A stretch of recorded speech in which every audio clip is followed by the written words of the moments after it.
Hello students, welcome back to my channel. आज मैं आपको डीएवी क्लास 7 इंग्लिश लिटरेचर के चैप्टर नंबर 3 अ हीरो जो कि आर के नारायण के द्वारा लिखा गया है वो चैप्टर समझाने वाला हूँ। स्टूडेंट्स, इससे पहले इंग्लिश लिटरेचर पे बहुत सारे वीडियोस अपलोड है। यदि आपने वीडियोस नहीं देखे हैं तो नीचे डिस्क्रिप्शन पे आपको लिंक मिल जाएगा और प्राइवेट पे मैं वीडियो दे रहा हूँ, तो पहले उन वीडियोज़ को जरूर देखिएगा। स्टूडेंट्स, ये जो स्टोरी है वो आर के नारायण के द्वारा लिखी गई है और आर के नारायण का जो मेन कैरेक्टर हर एक स्टोरी में हुआ करता है वो है स्वामी। तो इस स्टोरी में भी हम लोग स्वामी के बारे में पढ़ेंगे। क्लास 5-6 में भी हम लोगों ने स्वामी के बारे में बहुत सारी स्टोरी पढ़ चुके हैं। तो हम लोग इस चैप्टर को शुरू करते हैं। स्वामी के लिए जो इवेंट्स है वो हमेशा अनएक्सपेक्टेड टर्न ले लेते हैं। अनएक्सपेक्टेड टर्न का मतलब होता है कि वो जो है उस चीज़ों को सोचता नहीं है और वो हमेशा हो जाता है। फादर जो है, उनके जो फादर है वो न्यूज़पेपर पढ़ रहे होते हैं हॉल में और लैंप जल रहा है और वो न्यूज़पेपर को पढ़ रहे हैं। स्वामी को उनके पिता जो है वो न्यूज़ सुनाते हैं एक विलेज लैड के बारे में, एक विलेज के लड़के के बारे में जो कि लगभग 14 to 15 लैड मतलब होता है 14 to 15 ईयर्स का जो बॉय होता है उसे लैड कहा जाता है।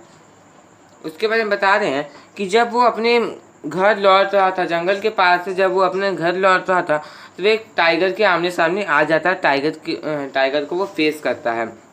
तो जो पैराग्राफ है वो उस टाइगर के साथ उसके फाइट को डिस्क्राइब करता है और जो बच्चा मतलब जो लैड है वो एक पेड़ के ऊपर चढ़ जाता है और वहाँ पर जो है वो बच्चा जो भी लैड है, जो भी बॉय है वो वहाँ पर लगभग हाफ डे तक रहता है जब तक विलेज के कोई लोग नहीं आ जाते वहाँ पर और उस टाइगर को जब तक मार नहीं दिया जाए तब तक वो जो बच्चा है वो पेड़ पर चढ़ा ही हुआ रहता है। इससे उसके ब्रेवरी कैरेक्टर में पता चल रहा है कि जो बच्चा है वो पेड़ पे अचानक चढ़ जाता है जिससे वो बच जाता है।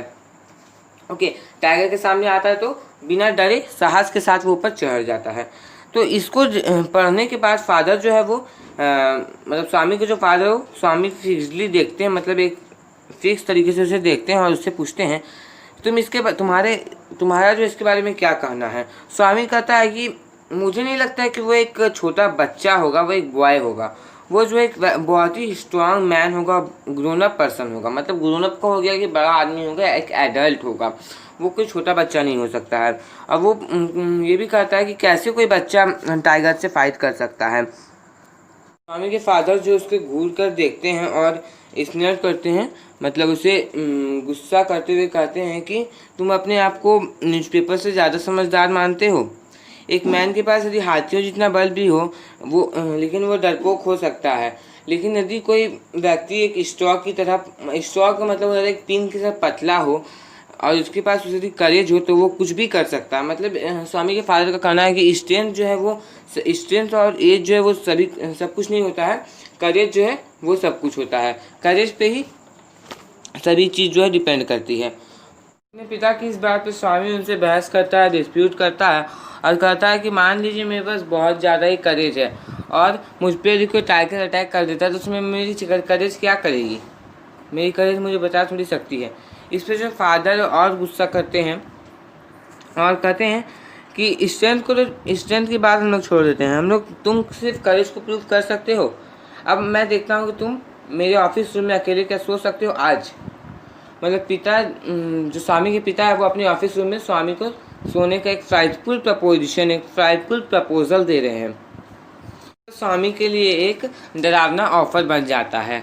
स्वामी सोचता है कि आज तक तो वो कभी अकेला सोया ही नहीं है, वो हमेशा अपनी ग्रैनी अपनी दादी के बगल में सोया करता था और पैसेज मतलब कि घर में आने एक रूम में आने का एक जो रास्ता होता है उसे हम लोग पैसेज कर देते हैं। तो उसके अरेंजमेंट में उसके सेटअप में यदि कोई चेंज आता है तो वो रात भर सो ही नहीं पाएगा, वो काँप जाएगा सोने से पहले, वो रात भर सो ही नहीं पाएगा। वो सोचता है कि उसके फादर जो है पहले सोचता है कि उसके फादर जो है वो जोक मतलब मजाक कर रहे हैं। अभी जो है वो वीकली मम्बल करता है यस, मतलब वो कि वो धीरे से कहता हाँ मैं सो सकता हूँ। और वो क्या करता है सब्जेक्ट जो विषय पे बात हो रही, जो सब्जेक्ट पे बात हो रही उससे रास्ता को भटकाता है, उस सब्जेक्ट को चेंज करना चाहता है। और बहुत ही जोश के साथ वो कहता है कि अब हम अपने क्रिकेट क्लब में एल्डर्स को भी भर्ती करने वाले हैं, एडमिट करने वाले हैं और अब हम ब्रांड न्यू बैट्स और बॉल्स को ख़रीदने वाले हैं। हमारे कैप्टन ने कहा था कि आपको बता दूं। तो अब देखिए यहाँ पर जो स्वामी है वो दिशा भ्रमित कर रहा अपने पिता को, जो रास्ता जिस विषय में बात हो रही है उससे उसे भटका रहा है। तो इस पर उसके फादर कहते हैं कि हम लोग इसे बाद में देखेंगे, और उसके बाद को बीच में ही कट कर देते हैं। तुम्हें आज अकेले सोना पड़ेगा। अब स्वामी रियलाइज करता है कि जो मैटर है वो उसके कंट्रोल से बाहर जा चुका है। अब वो जो बात था अकेले सोने का, वो अब चैलेंज से एक प्लेन कमांड बन चुका है।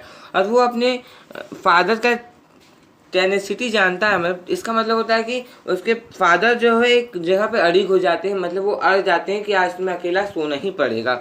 तो अब वो सोचता है कि ये जो एक तरह का चैलेंज था वो अब वो एक प्लेन कमांड बन जाता है, और उसके अंदर से, मतलब उसके एक तरह से उसके कंट्रोल से अब जो मैटर है वो बाहर चला जाता है। तो स्वामी जो है वो कहता है, from the first of the next month I will sleep alone father. अब देखिए स्वामी कह रहा है कि वो अगले मंथ के पहले डे से अकेले सोना शुरू करेगा। No you must do it now. अब उसके फादर कहते कि नहीं, तुम्हें अभी इसे करना पड़ेगा।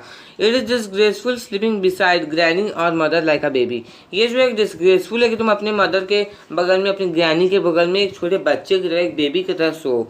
अब तुम 2nd क्लास में आ गए हो और अब तुम धीरे धीरे बड़े होते जा रहे हो। तुम्हें ऐसा नहीं करना चाहिए, अब तुम्हें अकेला सोना चाहिए। और जो है वो अपनी वाइफ की तरफ देखते हैं। स्वामी के जो फादर है वो वाइफ की तरफ देखते हैं, जो कि क्रैडल को रॉक कर रही थी। उनके घर में एक और छोटा सा बच्चा है जिसे वो झूले पे झूला रही है। तो वो क्रैडल को रॉक कर रही है। उस पर वो कहती है, why do you look at me while you say it, she asked, I hardly know anything about the boy. अब उनकी पत्नी जो है, मतलब स्वामी की जो मदर है, वो कहती है अपने पति को, मतलब कि स्वामी के फादर को, कि तुम मुझे इस प्रकार से क्यों देख रहे हो, मैं इस बॉय के बारे में हार्डली सभी चीज़ जानती हूँ। No no I don't mean you, father said. Father, मेरा मतलब ये नहीं था, मेरा मतलब ये नहीं था, ऐसा कहते हैं वो। If you mean that your mother is spoiling him tell her so and don't look at me, she said and turned away. अब देखिए वो कहती है, यदि तुमको ऐसा लगता है कि तुम्हारी मदर उसे स्पॉइल कर रही है, मतलब स्वामी की जो ग्रैनी है, स्वामी की जो ग्रैंड मदर है, वो उसे स्पॉइल करी, तो जाके उन्हें कहो, मुझे तरफ मत देखो। और इतना कह के वो टर्न अवे कर जाती है, मतलब घूम के आगे चली जाती है। स्वामी के फादर जो है वो अपनी पत्नी से डांट सुनने के बाद चुपचाप अपनी कुर्सी पे बैठ जाते हैं, अपने गोद पे उसको रख लेते हैं न्यूज़पेपर को, और उस न्यूज़पेपर को पढ़ने लगते हैं। स्वामी जो है दबे पाँव अपने बेड पे जाने लगता है। उनकी स्वामी की जो दादी है, स्वामी की जो ग्रैंड मदर है, वो बेड पे ही बैठी हुई रहती है, और वो इस चीज़ को मार्क करती है कि जो बॉय है, मतलब जो स्वामी है, वो उनकी तरफ आ रहा है। Boy are you already feeling sleepy. अब वो पूछती कि boy are you already feeling sleepy, क्या तुम अपने आप को स्लीपी फील कर रहे हो, मतलब थका हुआ फील कर रहे हो, तुम क्या आज जल्दी सोना चाहते हो, तुम आज स्टोरी नहीं सुनना चाहते हो। स्वामी जो इस पर वाइल्ड गेस्टिकुलेशंस करता है, मतलब एक तरह का उसको तरह तरह के मुंह बनाकर ग्रैनी को चुप कराने के प्रयास करता है। स्वामी की जो दादी है वो उससे कुछ नहीं देख पाती है, तो स्वामी जो अपने आप को बेड पे थ्रू कर लेता है और अपने माथे को, मतलब अपने पूरे शरीर को अच्छे तरीके से ढक लेता है, चादर से ढक लेता है, और अपने फेस के ऊपर भी उस ब्लैंकेट को डाल लेता है, अपने फेस के ऊपर भी। इस पे जो ग्रैनी है, don't cover your face, are you really very sleepy. Granny उनकी कहती है कि अपने फेस को कवर मत करो, क्या तुम आज बहुत ही ज़्यादा स्लीपी फील कर रहे हो। स्वामी जो है वो उनके तरफ झुक जाता है एक तरह से, मतलब पूरे से लपेटा जाता है उसमें, और धीरे फुसफुसा कर कहता है, विस्पर करने का मतलब होता है फुसफुसा कर कहना, please please shut up granny, don't talk to me and don't let anyone call me if the house is on fire. देखिए जो स्वामी है वो कहता है कि चुप हो जाओ ग्रैनी, चुप हो जाओ, प्लीज़ चुप हो जाओ, मुझसे बात नहीं करो, और मुझे किसी को बुलाने नहीं देना, चाहे घर में आग लग जाए, मुझे आज सोने दो, यदि आज मैं नहीं सो पाया तो मैं मर जाऊंगा। और वो टर्न ओवर कर जाता है, क्लर्ट कर जाता है, और ब्लैंकेट के अंदर स्नोर कर जाता है। उतनी ही देर में क्या होता है, ब्लैंकेट वो पुल अवे कर लिया जाता है, खींच लिया जाता है। आप लोग समझ ही गए होंगे ब्लैंकेट किसने खींचा होगा, ब्लैंकेट उसके फादर ने खींचा होगा। फादर जो उसके सामने आकर खड़े हो जाते हैं और कहते हैं, स्वामी उठ जाओ। वहाँ पर एक घोस्ट, उसके फादर जो है घोस्ट जैसे दिख रहे हैं सेमी डार्कनेस में, पैसेज के सेमी डार्कनेस में वो घोस्ट जैसे दिख रहे हैं, क्योंकि जो लाइट है हॉल से पैसेज में थोड़ा सा ही लाइट आ रहा है, जो कि वो जो लाइट है वो भी आ रहा है हॉल से। Swami steed and groaned as if in sleep. Father said get up स्वामी।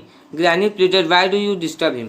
स्वामी जो है वो स्टीड करता है और ग्रोन्ड करता है, जैसे कि हम लोग कोई सोता है क्या क्या बात है, उसी प्रकार से वो भी कर रहा है कि सोया हुआ है वो, तो वो एक क्राई टाइप में कर रहा है कि क्या मुझे क्यों उठा रहे हो। फादर जो है वो कहते हैं कि तुम उठ जाओ स्वामी। ग्रैनी जो है वो उससे कहती है क्यों तुम उसे क्यों डिस्टर्ब कर रहे हो। Gate up Swami he set for the third time. अब वो तीसरी बार कहते हैं स्वामी उठ जाओ। अब स्वामी जो है वो उठ जाता है। फादर जो है उनके बेड को रोल करते हैं और अपने आर्म के अंदर में रखते हुए स्वामी को पकड़ कर ले जाते हैं। देखिए पिक्चर में आप देख सकते हैं, उसको ले जाते हैं, स्वामी को पकड़ कर ले जाते हैं। कम विथ मी, चलो मेरे साथ। Swami looked at his granny, hesitated for a moment and followed his father into the office room. Swami जो हेसिटेट करता है, अपने ग्रैनी की तरफ देखता है, कुछ पल के लिए उसे उनकी तरफ देखता है और अपने फादर को ऑफिस रूम तक फॉलो करता है।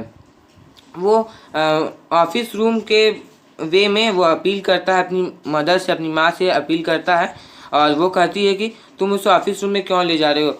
मैं तो सोचती हूँ कि उसे ये हॉल में ही ठीक सोता है। जो फादर वो कहते हैं कि मुझे तो ऐसा नहीं लगता है। स्वामी जो है वो अपने फादर के पीछे छिपा हुआ झुके हुए सर के साथ चलता है। अब वो अपने लिए खुद ही अपील करता है, let me sleep in the hall father. Swami pleaded, अपने लिए अब वो खुद ही अपील कर रहा है कि मुझे हॉल में सो लेने दो।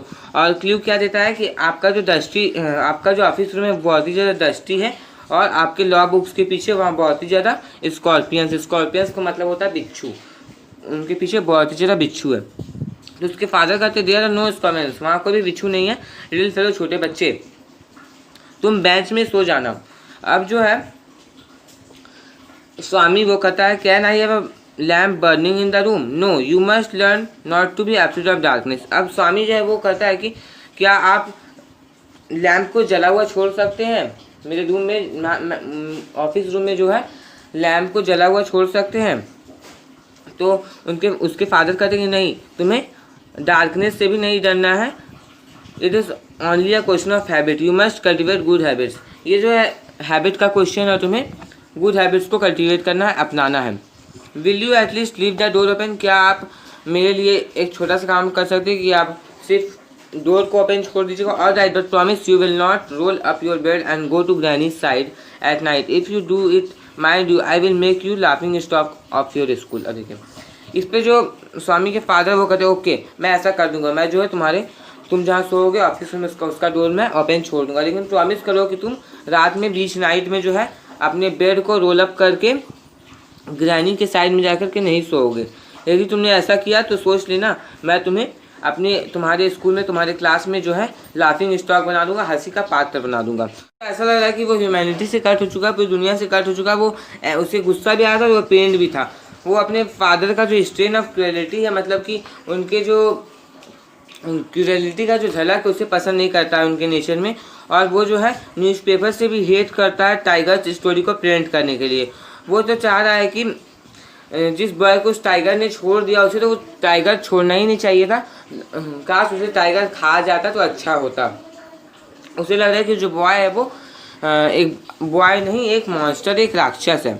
वो किसी प्रकार वहाँ सो तो जाता है, लेकिन जैसे जैसे नाइट एडवांस होती है, रात जो है वो जैसे जैसे एडवांस होती जाती है और जो हाउस में जो साइलेंस है वो डीप होता है, तो उसका जो हार्ट बीट है वो फास्ट हो जाता है। और अपने जीवन में उसने आज तक जितने भी भूत प्रेत राक्षसों के बारे में कहानियाँ सुनी थी उसमें सब याद आने लगती है। उसे ये भी याद आता है कि उसका जो फ्रेंड है मनी, उसके गली में, मतलब उसके गली के एंड में जो बनियान ट्री है उसके एंड में जो है एक डेविल रहता है। और फिर उसको एक मुनी सैमिस के फादर के बारे में भी याद आता है, जो अपने घर लौट रहे थे नदी किनारे से। जब वो घर लौट रहे थे एक समय, मतलब एक रात में वो घर लौट रहे थे, तब उसको डेविल ने एक थप्पड़ मारा था उनके गाल पे, जिससे उनका जो ब्लड है उनके चीख पे मारने में उनका ब्लड निकल आया था। ऐसे स्वामी को बहुत सारी स्टोरीज अब याद आ रहे हैं और वो उसे डर के मारे बेहोशी टाइप की लगने लगी है। अब देखिए बाहर में जो उसके रूम के बाहर जो लैंप लगा हुआ है उससे जो रे ऑफ लाइट आ रही है, जो कि वाल्स पे बहुत सारे शैडोज़ को कास्ट करे, बहुत सारे डरावने टाइप के जो शैडोज जो दीवार पे बन जा रहे हैं, उसके कारण उसको देख कर उसे और भी ज़्यादा डर लग रहा है। और जो वैसे नॉइजेस जो हम दिन में नहीं सुन पाते, वो हमें बहुत सारे ऐसे नॉइजेस जो हमें रात में सुनाई देते, क्योंकि रात में जो होता है बहुत ही ज़्यादा साइलेंस होता है, उसके कारण वहाँ पर रात में बहुत सारे नॉइजेस हमें सुनने को मिलते हैं। तो वैसे वैसे से बहुत सारे नॉइजेस सुनने को मिल रहे हैं, जैसे कि ticking of the clock, Russell of the trees. Russell of the trees का मतलब हुआ कि पेड़ों में जब पत्ते हिलते हैं तो रसल ऑफ ट्रीज होता है, उसे हम लोग रसल ऑफ ट्रीज कहते हैं। टिकिंग ऑफ द क्लॉक का मतलब हुआ कि जब रात में हम लोग ध्यान से सुनेंगे तो टिक टिक घड़ी जब चलता है तो टिक टिक की आवाज़ हमें को सुनने को मिलती है। फिर स्नोरिंग साउंड मतलब कि खराटों की आवाज़ भी उसे सुनने को मिल रही है। और कुछ नाइट इंसेक्ट्स हो गए, जैसे कि क्रिकेट जैसे इंसेक्ट्स हो गए, उनका भी बहुत साउंड्स उसे देखने को मिल रहा है, सुनने को मिल रहा है। वो जो है अपने आप को कम्प्लीटली कवर कर लेता है, इस प्रकार से कवर कर लेता है कि वो श्वास जो है बहुत ही हार्डली ले पा रहा है, और उसे हर एक पल ऐसा लग रहा है कि जो डेविल है, जो भूत प्रेत जो भी है, उसे अब लेने के लिए आ रहा है। उसे ऐसा हर एक पल में लग रहा है, अब उसे वह यहाँ से लेकर चला जाएगा। अपने एक और दोस्त के बारे में याद आया जो कि 4th क्लास में पढ़ता था, जो अचानक ही गायब हो जाता है, और सब लोग कहते हैं कि उसे एक भूत ले गया है, श्याम या तो फिर नेपाल। तो ऐसे बहुत सारे उसको स्टोरीज जो कि रियल है भी नहीं, लेकिन उसे बहुत सारे स्टोरीज ऐसे याद आ रहे हैं जो उसने अपनी लाइफ में सुने हुए हैं। डर के कारण स्वामी क्या करता है, जहाँ पर वो सोया हुआ अपने मैट्रेस को उठा करके, अपने बिस्तर को उठा करके टेबल के नीचे चला जाता है, जैसा कि आप पिक्चर में भी देख सकते हैं। देखिए स्वामी जो है रियल में यहाँ सोया हुआ था, वो अपने मैट्रेस को उठा करके यहाँ पर आकर के सो जाता है, और उसे लगता है कि अब जो वहाँ सोया हुआ है अब ये मच सेफर प्लेस है। स्वामी जो अपने आइज़ को टाइटली बंद कर लेता है, जोरों से बंद कर लेता है, और ब्लैंकेट से फिर अपने आप को पूरा अच्छी तरीके से ढक लेता है। अब उसे पता ही नहीं चलता कि उसे कब नींद आ जाती है, वो कब सो जाता है, लेकिन जो है उसे सोने के बाद उसे चैन नहीं मिलता है, क्योंकि उसे और भी नाइटमेयर्स आ रहे हैं, मतलब उसे डरावने सपने भी आ रहे हैं। अब उस सपने में क्या देखता है कि एक टाइगर जो उसे चेज़ कर रहा है, उसका जो फीट है वो ग्राउंड में स्टक कर दिया, मतलब फंस गया है, और वो स्केप करना, वो भागना तो चाह रहा है, लेकिन उसका जो फीट है वो मूव ही नहीं कर रहा है, और जो टाइगर उसके पीछे जस्ट आकर के खड़ा हुआ है और अपने पैरों से, अपने पंजों से वो ग्राउंड को स्क्रैच कर रहा है, मतलब के कानों में स्क्रैच की आवाज़ें आ रही है। स्वामी जो अपने आइज़ को खोलना तो चाह रहा है, लेकिन जो उसका आईलिड्स है वो ओपन हो ही नहीं पा रहा, और जो नाइटमेयर है वो कंटिन्यू हो रहा है, और उसे ऐसा लग रहा है कि वो जो डरावना सपना है वो कंटिन्यू होता रहेगा हमेशा के लिए। स्वामी जो है वो डिस्पेयर में क्राई करता है, ग्रोन करता है। डिस्परेट एफर्ट के बाद जो है अपने आई को वो ओपन कर लेता है। आँखों को खोलने के बाद जो स्वामी है वो अपने हाथों को आगे बढ़ाता है, अपने ग्रैनी के प्रेजेंस को फील करने के लिए वो आगे बढ़ाता है, लेकिन जैसा कि उसका हैबिट था। लेकिन क्या होता है, वो वहाँ पर उसकी ग्रैनी तो सोई हुई है नहीं, तो वो वुडन बेंच के लेग को टच करता है। उसे याद आता है अरे मैं तो अकेला ही सोया हुआ हूँ। वो फ्लाइट से स्वेट करता है, उसके पसीने छूटने लगती डर के मारे। अब उसको कुछ रसलिंग साउंड आते हैं। रसलिंग मतलब जब दो चीज़ को रगड़ा जाए, जैसे कि पत्ते को रगड़ा जाए या फिर हम अपने हाथों को रगड़ते तो रसलिंग साउंड उत्पन्न होता है। तो उसके कारण क्या होता है, वहाँ पर कुछ रसलिंग साउंड आ रहा है। वो बेंच के और एज की तरफ मूव करता है। अब उसे लगता है कि समथिंग, कुछ तो चल रहा है, रूम के अंदर कुछ तो चल रहा है। अब उसे लगता है कि उसका जो अंत है उसको मरना पड़ेगा, उसका अंत जो है आ चुका है।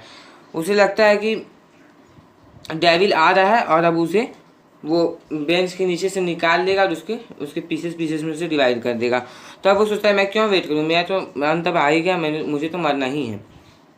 जैसे जैसे वो नियर आता है, मतलब जो भी डेविल है वो जैसे जैसे नियर आता है, स्वामी जो है वो बेंच से निकलता है, क्रॉल करता है। क्रॉल का मतलब छोटे बच्चे जैसे चलते हैं उस प्रकार से वो क्रॉल करके ज़मीन से निकलता है, बेंच से निकलता है, ज़मीन की तरफ आता है। और जो भी वहाँ पर डेविल था उसे हग कर लेता है, उसके पैरों को जोरों के साथ पकड़ लेता है और अपने टीथ को मॉर्टल वीपन के जैसे यूज़ कर देता है। मॉर्टल वीपन का मतलब वो जैसे कि ऐसा कोई भी वीपन जो एकदम यदि उससे किसी व्यक्ति पे आक्रमण कर दे तो उसका मौत निश्चित हो जाता है। एक मॉर्टल वीपन की तरह उसको हग करके अपने टीथ को वो मॉर्टल वीपन की तरह यूज़ कर लेता है। यो समथिंग हैज़ बाइटन मी, अब जो जो डेविल है वो जोरो के साथ चिल्लाता है, किसी ने मुझे काट लिया। अब वो जो है एक थंडरिंग करा देता है, बहुत ही तेज़ी के साथ वो चिल्लाता है, जो कि हेवी टम्बलिंग और एमिज्ड फर्नीचर के बीच में वो गिरता है। ऐसा फील होता है कि वहाँ पर टम्बलिंग मतलब काँप जाना एक तरह से, मुझे बहुत ही पेनफुल क्राई होता है, वो बहुत ही कस के चिल्ला रहा है। एक पल में क्या होता है, कुछ ही समय में क्या होता है, फादर, कुक और सर्वेंट जो है वहाँ पर आ जाते हैं और लाइट को कैरी मतलब लाइट को लेते हुए आते हैं। जो भी 3 लोग आ रहे हैं दौड़े दौड़े वो बर्गलर के ऊपर गिर जाते हैं, क्योंकि वहाँ पर कोई भी लाइट देखने को नहीं मिल रहा, और वो जो बर्गलर है वो फर्नीचर के बीचों बीच में एक तरह से गिरा हुआ है, तो उसको उससे मतलब एक तरह से फंस के और जो भी 3 जन आ रहे थे वो भी गिर जाते हैं, और उसके एंकल से ब्लीडिंग हो रहा था, क्योंकि उसने उसे स्वामी ने काटा था। अगले दिन जब वो स्कूल जाता है तो उसके ऊपर कॉन्ग्रेचुलेशंस का शुगर होता है, उसके ऊपर कॉन्ग्रेचुलेशंस की बारिश होती है। उसके जो क्लासमेट्स है उसे रिस्पेक्ट के साथ देखते हैं। टीचर जो है उनके उसके जो टीचर्स है वो उसके नेक को उसके पीछे मतलब पीछे जो पीठ है उसे थपथपाते हैं, पैट करते हैं। जो हेड मास्टर है वो कहते हैं कि वो जो है ट्रू स्काउट है। जो है वो कहते हैं कि स्वामी ने जिस भी बर्गलर के पैर को काटा है मतलब बाइट बाइट किया है, वो जो है इस एरिया का, इस डिस्ट्रिक्ट का सबसे बदनाम चोर है, सबसे बदनाम हाउस ब्रेकर्स है, जो कि हमारे घरों के ताले को तोड़कर चोरी कर लेते हैं, सबसे बदनाम हाउस ब्रेकर्स है। और जो पुलिस है वो उसके लिए थैंकफुल है। इस ग्रेटफुल का मतलब होता है थैंकफुल। जो इंस्पेक्टर है वो कहते हैं तुम पुलिस को क्यों नहीं ज्वाइन कर लेते हो, बड़े होके तुम पुलिस को क्यों नहीं ज्वाइन कर लेते हो। स्वामी जो है वो पोलाइटली कहता है, सर्टेनली कहता है, यस मैं ज़रूर ज्वाइन करूँगा। लेकिन उसका जो मन है वो हमेशा बदलता रहता है, कभी वो इंजन ड्राइवर बनना चाहता है, कभी वो रेलवे गार्ड बनना चाहता है, और कभी वो कंडक्टर बनना चाहता है अपने आने वाली लाइफ में, अपने आने वाली ज़िंदगी में। जब उसके फादर जो है वो क्लब से आ जाते हैं नाइट में, मतलब जब वो आ जाते हैं अपने घर में, तो वो पूछते हैं बॉय कहाँ है, स्वामी कहाँ है। स्वामी की जो मदर है वो कहती है वो सो चुका है। तो इस पर स्वामी के फादर वो पूछते हैं ऑलरेडी क्या वो सो चुका है इतनी जल्दी। तो स्वामी की जो मदर उस पर कहती है कि वो लास्ट नाइट मतलब पिछली रात को तो वो एक झपकी भी नहीं ले पाता, लास्ट नाइट वो ज़रा सा सो भी नहीं पाता है। Where he sleeping. अब उनके फादर का स्वामी जो फादर है वो पूछते हैं कि वो कहाँ सो रहा है। तो उनकी मदर जो है वो यूजुअल प्लेस में, कैजुअली वो कहती है कि अपने यूजुअल प्लेस में वो सो रहा है, पैसेज में ही वो सो रहा है, हॉल में वो सो रहा है। वो जो है 7:30 में बेड पे चला जाता है। स्वामी जो है अपने ग्रैनी के बगल में ही सोता है। फिर से एक बार फादर से no wonder he wanted to sleep before I could return home clever boy. वो बोल रहे हैं कि वो इतना चालाक है कि मेरे आने से पहले ही सो गया। उनकी मदर जो है वो टेम्पर को लॉस्ट कर देती है, मतलब जो अपना आपा खो देता है, वो गुस्से में आ जाती है। अब वो कहती है कि वो जहाँ सोना चाहता है उसे सोने दो। You need not risk his life again. तुम तो कल उसकी जान ही ले लेते, फिर से उसकी जान को खतरे में मत डालो। फादर जो है मम्बल करते हैं, मतलब फादर जो है वो स्वामी के मदर से डरते हैं, इसलिए वो मम्बल करते, धीरे से मम्बल करते हैं। All right Molly coral and spoil him as much as you like, only don't blame me afterwards. अब उनके फादर जो है वो कहते हैं कि और राइट उसे बिगाड़ो, तुम लोग पूरा मिलके बिगाड़ो, लेकिन जब वो बिगड़ जाएगा, जब वो बड़ा हो जाएगा तो उसके बाद मुझ पे ब्लेम मत करना, मुझे ब्लेम नहीं करना कि मैंने उसे कुछ सिखाया नहीं। Swami following the whole consideration from under the blanket feel tremendously revealed to hear that this his father was giving up. Swami जो अपने मदर फादर के पूरे कन्वर्सेशन को सुनता है ब्लैंकेट के अंदर, जैसे कि हम पिक्चर में देख सकते हैं। देखिए ये सोया नहीं है, ओके, ये जो है सिर्फ ब्लैंकेट को अपने माथे के ऊपर रख लेता है, जैसे कि लग रहा है वो सो चुका है। अब वो खुश हो रहा है कि उसके फादर जो है वो उसे छोड़ दे रहे हैं। तो इसी के साथ मैंने आपको पूरा चैप्टर समझा दिया। स्टूडेंट्स यदि आपको वीडियो अच्छा लगा तो वीडियो को लाइक करना बिल्कुल नहीं भूलिएगा, और यदि आप मेरे चैनल पर नए तो चैनल को सब्सक्राइब करके बेल आइकन को प्रेस कर लीजिए, क्योंकि मैं आपके लिए ऐसे वीडियोस को लाता रहता हूँ। और स्टूडेंट्स अभी तक आपने मुझे फेसबुक पे फॉलो नहीं किया तो लिंक डिस्क्रिप्शन पे फॉलो कर लीजिएगा। और यदि आप इसका सॉल्यूशन चाहते हैं और यदि आप किसी और चैप्टर का एक्सप्लेनेशन चाहते हो नीचे कमेंट बॉक्स में कमेंट कर दीजिएगा, क्योंकि आपकी रिक्वेस्ट को देख के मैं वीडियो जरूर बनाऊंगा। और हर एक सब्जेक्ट का एक सेपरेट प्लेलिस्ट बना हुआ है, प्लेलिस्ट आपको मेरे चैनल के प्लेलिस्ट सेक्शन पे मिल जाएगा, तो मेरे चैनल के प्लेलिस्ट को जरूर देख लीजिएगा। Thanks for watching.